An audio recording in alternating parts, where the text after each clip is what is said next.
kan ni kan la azong za thati varala kiram jisu thang that nak na kan salat jisu re zong za kan la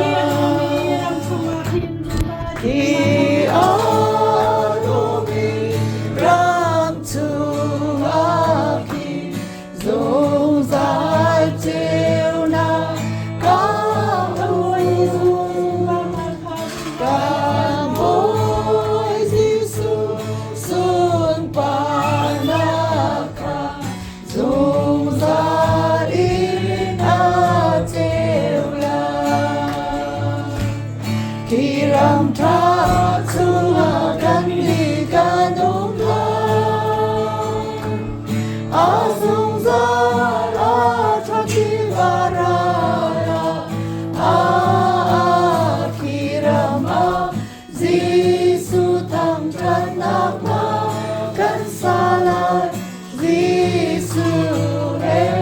zung zar kanum la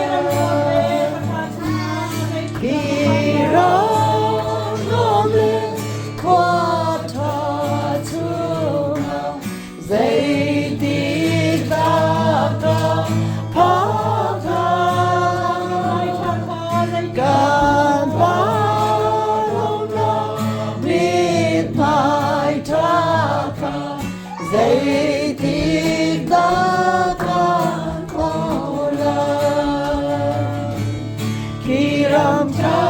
chunga kan ni kan la azung za la thati varala kiram jisu tham chat nak na kan salat jisu re zung zal kanum la kalu sulu lop na ka leitung sau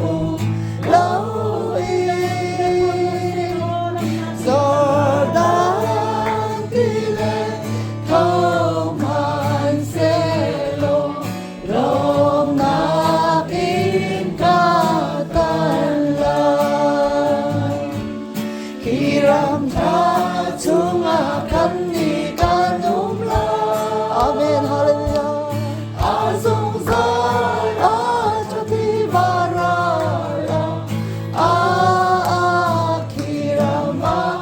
jisu tham chat nak na kan sal